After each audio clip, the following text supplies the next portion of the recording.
Supriyadi, lovely ball, goal! 3.5 minutes gone. And it's Amarudin Bagus.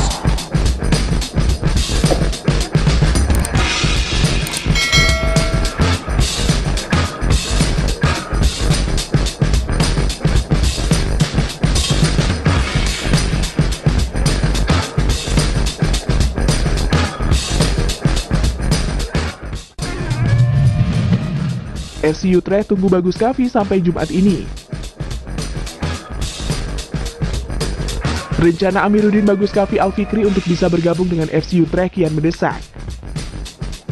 Klub Belanda itu memberi deadline hingga Jumat 27 November 2020. Hal itu disampaikan Bagus usai menerima surat elektronik dari manajemen FC Utrecht pada Selasa 24 November pagi. Ia baru saja di email mereka bahwa mereka belum menerima email Barito sebelumnya. Dia meminta kepastian fee transfer saya sampai 27 November. Karena jika tidak, slot pemain asing mereka akan dipenuhi pemain lainnya, kata Bagus saat berbincang. Artinya saya bisa tidak jadi kalau tidak diselesaikan surat pelepasannya. Bahkan mereka minta nomor telepon yang bisa dihubungi jika kurang jelas. Lanjutnya, Bagus mengatakan tak mengetahui detail apakah surat pelepasan yang dimaksud terkait biaya transfer pemain dari Barito Putra kepada Utrecht. Terlebih, pemain yang identik dengan rambut kribo masih ada kontrak 1 tahun hingga akhir 2021 dengan klub yang berbasis di kota Banjarmasin tersebut. Saya kurang tahu tentang itu, pada intinya mereka tertarik mendatangkan saya, mengontrak saya dan mereka minta Barito, kata Bagus menuturkan. Lebih lanjut, pemain berusia 19 tahun itu mengaku telah menginformasikan kabar terbaru soal surat elektronik FC Utrecht kepada keluarganya, termasuk Barito sendiri. Kalau dari manajemen Barito, saya masih menunggu surat pelepasan itu dari Barito. Ya, keluarga saya lagi berusaha mempush mereka semoga bisa keluar secepatnya surat tersebut, dia menjelaskan. Semoga mereka juga secepatnya memenuhi batasan itu. Utrecht ini tak mau menunggu lama, kalau misalnya lama-lama slot pemain asing mereka akan dipenuhi pemain lainnya. Sampai kemudian dia kembali ke tanah air guna mengurusi pada 15 November. Selain mengunjungi keluarga, ia juga bertolak ke markas Barito Putra. FC Utrecht berlaga di kasta tertinggi Liga Belanda. Saat ini FC Utrecht ada di posisi ke-9 klasemen Liga Belanda dengan raihan 10 poin, hasil dari 8 kali berlaga.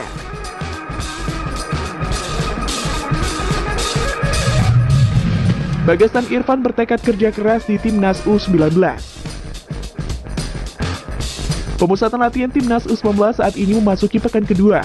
Skuad Garuda Nusantara terus digenjot latihan setiap harinya di Stadion Madia dan Hotel Fairmont, Jakarta. Para pemain Timnas U19 terus berlatih dengan semangat, kerja keras dan berjuang secara maksimal. Hal ini dikatakan oleh pemain belakang Timnas U19 Bagas Kava. Tentu kami semua ada perkembangan usai menjalani training camp yang sudah berjalan memasuki pekan kedua. Pada pekan pertama lalu kami banyak diberikan menu latihan fisik dan pengembalian kebugaran fisik, kata Bagas Kava. Pada training camp ini, pelatih Shin Taeyong belum hadir di lapangan. Ia terus menyaksikan latihan anak asuhnya secara virtual. Kami harus selalu fokus dalam latihan, selain itu kami juga harus disiplin dan kerja keras. Saya juga ingin terus bersama Timnas U19, tambah pemain asal Barito Putra tersebut. Sementara itu, penyerang Timnas U19 Irfan Jauhari mengatakan bahwa saat ini ia dan rekan-rekan di Timnas U19 dalam kondisi baik. Ia juga bersemangat melahap menu latihan yang diberikan tim pelatih.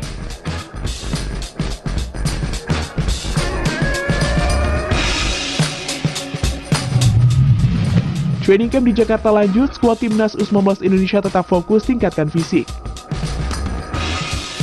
Pemusatan latihan Timnas U19 Indonesia di Jakarta terus dilanjutkan hingga nanti berangkat ke training camp luar negeri.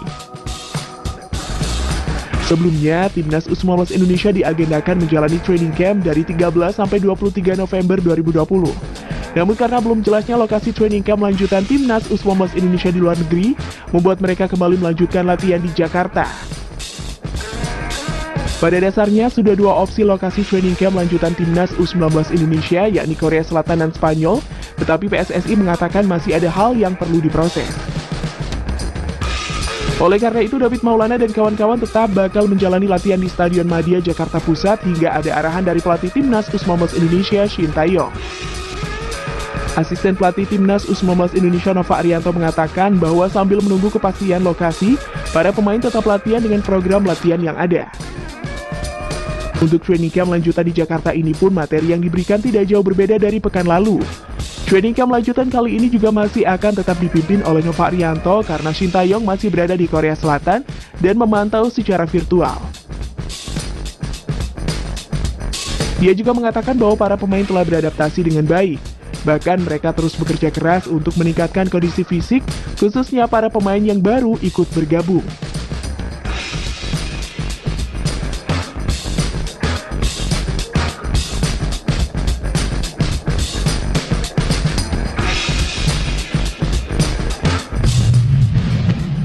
Pelatih Timnas Malaysia setuju naturalisasi pemain asal Inggris dari Argentina. Pelatih Timnas Malaysia Tan Cheng Ho setuju menaturalisasi dua pemain asing Liga Malaysia, Lee Tuk dan Gonzalo Cabrera. Faktor usia disebut sebagai halangan terbesar Lee Tuk dan Gonzalo Cabrera untuk diserap sebagai pemain naturalisasi Timnas Malaysia. Akan tetapi Tan Cheng Ho lebih mementingkan prestasi pemain dalam menyumbang sesuatu yang positif untuk tim nasional. Malah, Cheng Ho tidak memungkiri dua pemain itu termasuk yang bisa diberi kesempatan untuk bersama tim nasional berdasarkan prestasi cemerlang di Liga Malaysia. Akan tetapi Tan Cheng Ho ingin memastikan apakah Lee Tuk dan Gonzalo Cabrera bersedia. Sebelumnya dikabarkan bahwa Lee Tuk asal Inggris berusia 32 tahun dan Cabrera dari Argentina berusia 31 tahun berada di bawah pengawasan Asosiasi Sepak Bola Malaysia sebagai calon pemain naturalisasi setelah mereka memenuhi syarat 5 tahun bermain di Liga Malaysia musim depan.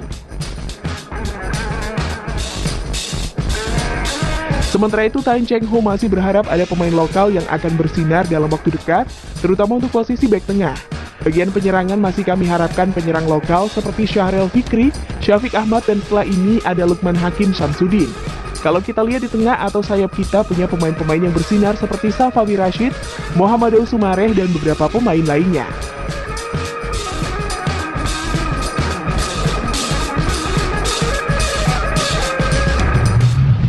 Kongres ke-27 AFF diikuti semua anggota secara virtual.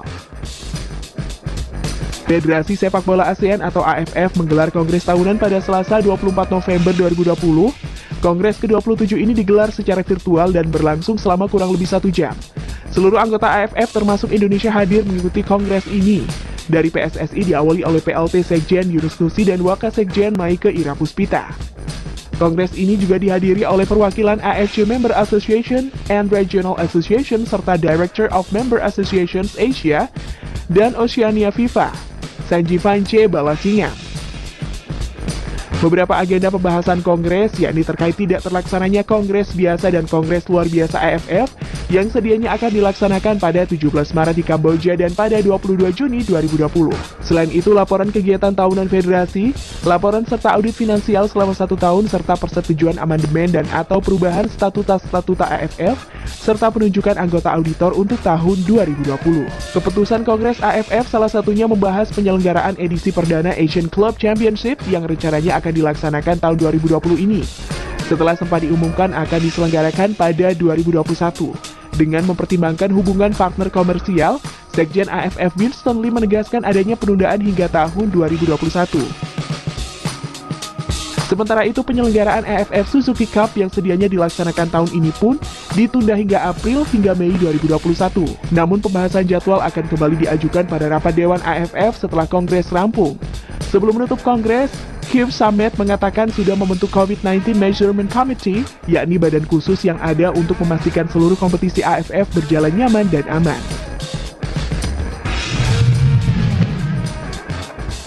Baiklah, sampai di sini ya Sobat Diven, dan jangan lupa untuk berikan komentarmu tentang berita-berita terbaru mengenai Timnas Indonesia dan para pemainnya ya. Oke deh, sampai ketemu lagi di video-video berikutnya dan dah!